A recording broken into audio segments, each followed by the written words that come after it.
Hello, my name is Adejumo. Today, I'll walk you through a structured penetration test conducted against a Metasploit Level 2 virtual machine using a Kali Linux VM to perform the scan. In this section, I'll cover the full life cycle of the assessment, including planning, scanning, risk evaluation, mitigation, strategies, system hardening, and key lessons learned. Let's get started. I began with planning and scoping to define the objective and boundaries of the assessment. From there, I conducted reconnaissance using Nmap to identify active ports and services on the target system. I followed this with enumeration using Nikto and OWASP, and then performed deeper vulnerability analysis with Nexus. After validating potential exploit path, I documented all findings thoroughly. This structure methodology supports accuracy, consistency, and repeatability throughout the penetration test. Penetration testing gives leadership a clear view of their environment from an attacker's perspective. It uncovers weaknesses that authenticated scanners may detect but cannot fully contextualize or prioritize. When a procedure fails, I treat it as actionable data. I document what happened, validate the environment, and adjust the workflow so the failure doesn't repeat. When I ran the Nmap scan against the Metasploitable tool target at 192.168.56.103, I identified a large number of open ports, including high-risk service like FTP on port 21, Telnet on port 23, SMTP on port 25, HTTP on 80, and several data services such as MySQL and PostgreSQL. I also confirmed that the system is running an outdated Linux 2.6 kernel, which is vulnerable to multiple known exploits.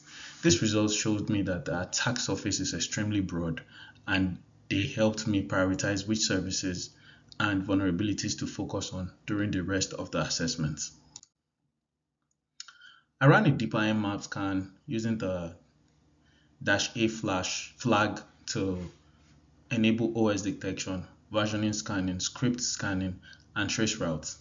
The results confirm multiple open ports running outdated and vulnerable services, like VSFTPD 2.3.4, Apache 2.2.8, MySQL 5.0.51a, Samba, and Disk CCD.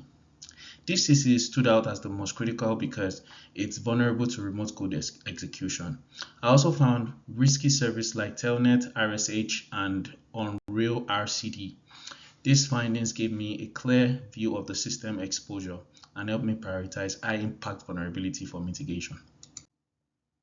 I ran a Nikto scan against the web server on 192.168.56.103 and found several critical issues. Apache is outdated, the HTTP trace method is enabled, and the php file is publicly accessible, exposing sensitive system detail. Directory indexing is turned on, and phpMyAdmin is exposed without access control. This finding confirmed that the server is misconfigured and vulnerable to multiple web-based attacks, making it a high priority target for hardening. I ran OWASP against 192.168.56.103. I discovered a high-risk path traversal vulnerability in the TWiki application. The scan flagged the search parameter as exploitable, which could allow attackers to access files outside the web routes. The server responded with a 200 OK, confirming the issue.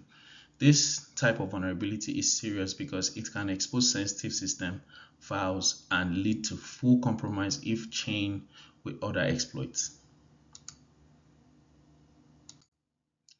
When I ran the Nexus scan against 192.168.56.103, I found multiple critical and high severity vulnerability across Apache, PHP, Tomcat, and phpMyAdmin. This included disk CCD, remote code execution, SQL injection, anonymous FTP, and arbitrary file access. The scan confirmed that the system is running an outdated Linux kernel and exposed several misconfigured services. This helped me prioritize which vulnerability to mitigate first and reinforce the need for layered hardening. These results support the findings from my earlier scan. When I reviewed all the scan results together, I saw a consistent pattern of high risk vulnerabilities. Nessus flagged multiple remote code execution issues in PHP and Apache, and PHP My Admin had both SQL injection and code injection risk. OWASP identified a path traversal vulnerability in TWiki, and Nikto confirmed directory indexing, trace enabled, and exposed PHP info files. Combined with outdated software and many open ports from Nmap, this system clearly had major gaps in patching, configuration, and access control. To mitigate these vulnerabilities, I focused on the highest impact changes first, disabling Telnet and VSFTPD immediately reduces exposure, restricting phpMyAdmin and removing phpinfo.php closes major information disclosure risk. I chose this because they provide the highest impact and minimal effort. After applying the mitigation strategy, I expected a significant drop in critical and high severity findings. Disabling Telnet and FTP, securing PHP MyAdmin, and updating Apache should reduce the attack surface. Disabling unnecessary service reduce the attack surface and prevent both remote code execution as well as plain text credential theft. I disabled the disk CCD service and stopped Telnet by shutting down the OpenBSD in a D process. I also verified that VSFTPD was no longer running. This action removed several exploit services and significantly reduced the system attack surface. Next, I confirmed that VSFTPD was not active on the system. The service binary was missing from the /etc/init.d directory, and both process and directory checks verify that it wasn't running.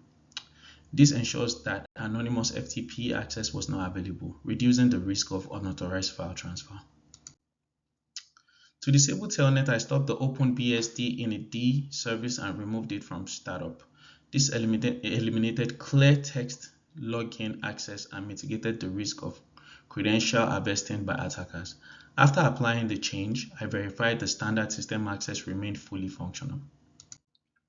After completing the admin steps, I created a new user named Adejumo, that's my last name, and verified successful local login. This confirmed that the mitigation action did not interfere with authentication or disrupt normal system functionality.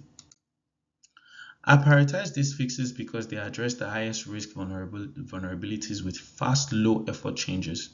They immediately eliminated remote code execution paths, clear text login access, and anonymous FTP exposure.